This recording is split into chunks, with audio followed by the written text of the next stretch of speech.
¿Quién demonios fue Woodes Rogers?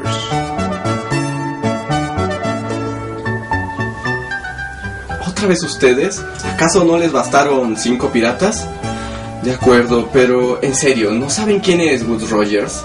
Una vez un hombre llamado Gold Roger, el rey de los piratas. Ese es Gold Roger y además Japón ya terminó hace un mes. Pero les daré crédito porque al menos ambos eran piratas.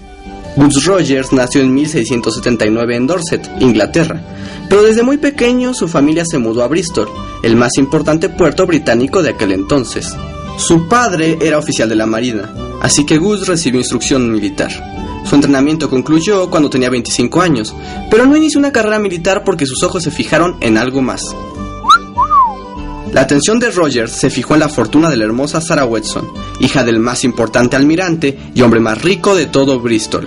Aprovechando la riqueza de su esposa, Rogers se dedicó al comercio con las colonias. Sin embargo, casi todos sus barcos fueron asaltados por corsarios franceses. Las pérdidas de los mercantes le ocasionaron graves problemas financieros. Ante esta infamia, el honor británico solo permite una solución: volverse corsario y recuperar todo lo que me han robado a la fuerza. Sé que es extraño, pero en aquellos tiempos era un razonamiento aceptable. Rogers se decidió a emprender una aventura como corsario.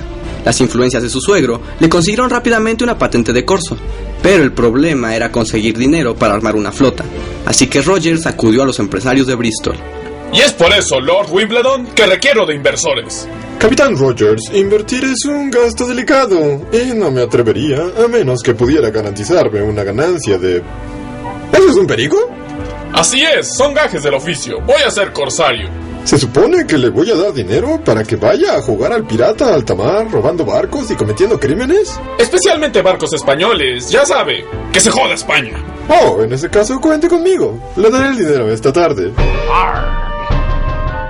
Con el dinero de los inversionistas, Rogers compró 2 barcos, a los que llamó el Duque y la Duquesa, y en 1707 zarpó en busca de los barcos de Manila.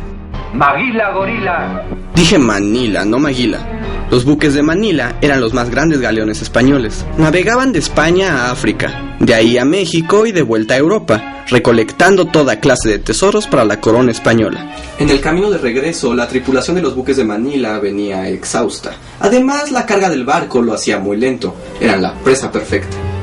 Sin embargo, Rogers tuvo muchos problemas al principio del viaje. Digamos que la tripulación tenía que atender algunos asuntos. Capitán, es un viaje largo. ¿Podemos comprar alcohol? ¿Sí? Capitán, hará frío. ¿Podemos comprar abrigos? ¿Sí? Capitán, ¿podemos reclutar a esos daneses sin respeto por Inglaterra? No veo por qué no. Capitán, ya se nos acabó el alcohol. ¿Podemos comprar más? Por supuesto. Capitán, los daneses se amotinaron. ¿Los combatimos? Cuanto antes. Capitán, ¿podemos recoger a ese náufrago? Claro. Capitán, ¿podemos comprar helados? Buena idea. Y lo del náufrago no es una broma. Hagamos una pausa en la historia. La flota de Rogers navegaba por el Océano Pacífico y las provisiones comenzaban a escasear. Entonces se detuvieron en una isla desierta llamada Juan Fernández, y mientras buscaban agua y alimento, se encontraron con un hombre muy extraño que había sido abandonado en la isla 4 años antes. Su nombre era Alexander Selkirk. Selkirk había sido un oficial en un barco mercante. Durante uno de los viajes, el marinero notó que el bote estaba en pésimas condiciones, y que si no lo arreglaban pronto, sin duda se hundirían. Capitán, este barco es una trampa mortal. Me rehúso a seguir viajando en él. O lo repara inmediatamente, o me quedaré en la primera isla que encontremos. ¡Vuelvan! ¡Vuelvan! ¡Era broma! Selkirk fue abandonado solo con unas cuantas pertenencias. Durante 4 años, tuvo que sobrevivir en soledad, alimentándose de cabras salvajes.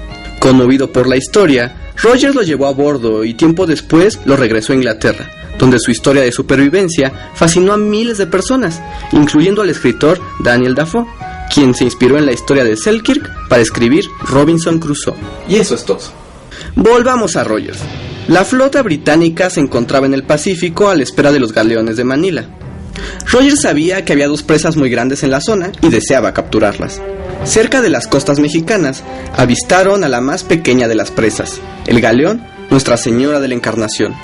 Para sorpresa de todos, los españoles se rindieron fácilmente y la tripulación británica se hizo de un botín equivalente a 100,000 libras. La batalla duró unos minutos y solo se registraron 2 heridos.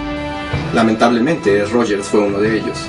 Al inicio del enfrentamiento, los españoles dispararon un cañón y la bala arrancó prácticamente la mitad de la cara de Rogers.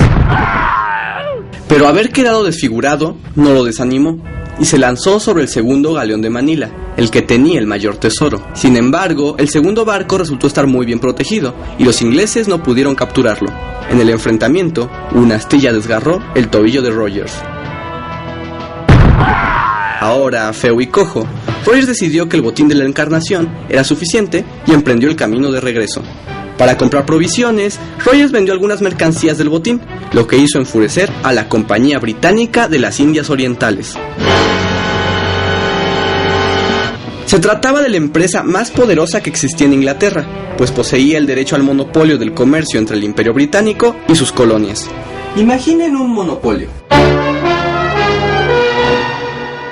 Ahora imaginen un monopolio malvado. Cierto, es redundante. Ahora imagínenlo pirata.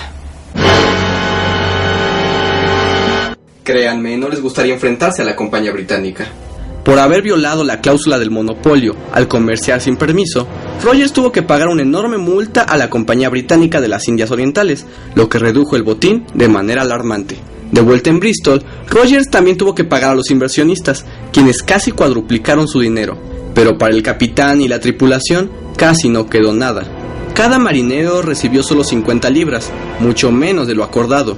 No hace falta decir que estaban furiosos. Incluso a Rogers le fue muy mal. Aunque ganó unas 1.500 libras, en su ausencia su esposa había adquirido muchas deudas. Todo el dinero se fue en pagarlas. Rogers estaba peor que antes, no tenía dinero, estaba cojo y desfigurado, su vieja tripulación lo odiaba y el gobierno lo despreciaba por su problema con la Compañía Británica. Para salvar su honor y sus finanzas, Rogers entendió que la única salida era aceptar el trabajo más peligroso que existía. Se convirtió en Woodes Rogers, el cazapiratas.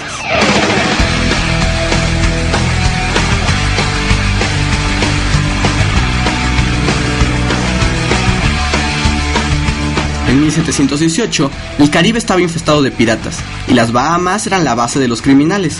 Para combatirlos, el entonces rey de Inglaterra, Jorge I, proclamó una amnistía. Todos los piratas que aceptaran el perdón del rey serían absueltos de sus crímenes, podrían conservar el botín y comenzar una nueva vida en la legalidad. Pero faltaba encontrar a un hombre suficientemente tonto o desesperado como para llevar a cabo el edicto a la base pirata. Rogers fue nombrado gobernador de las Bahamas y enviado con el perdón del rey. Para sorpresa de todos, muchos piratas estaban hartos de la vida criminal y aceptaron el perdón del rey. Rogers gobernó las Bahamas con mano de hierro. En solo unos años logró reducir la población pirata y gracias a diversas operaciones militares y comerciales prácticamente erradicó la piratería en el Caribe. Combatió a los piratas que no aceptaron el perdón como Vane o Barba Negra y se convirtió en un héroe para las colonias británicas. Sin embargo, el gobierno de Londres no le apoyaba lo suficiente, así que Rogers regresó a Inglaterra en 1721 para hablar con el rey. Sin embargo, al llegar fue arrestado, pues había contraído muchas deudas como gobernador. Vaya forma de tratar a un héroe. Gracias a sus influencias, Rogers fue liberado, pero solo para descubrir que no tenía ni un centavo y su esposa lo había dejado. En esos días recibió la visita del célebre capitán Charles Johnson y escribió a partir de sus testimonios la historia general de los piratas, el libro más importante del tema hasta la fecha. Un momento, ¿no es usted Daniel Defoe? No, me confunde con alguien más. En 1728, el nuevo rey, Jorge II, dio a Rogers otra oportunidad. Lo hizo nuevamente gobernador de las Bahamas y le otorgó una pensión por sus años de servicio.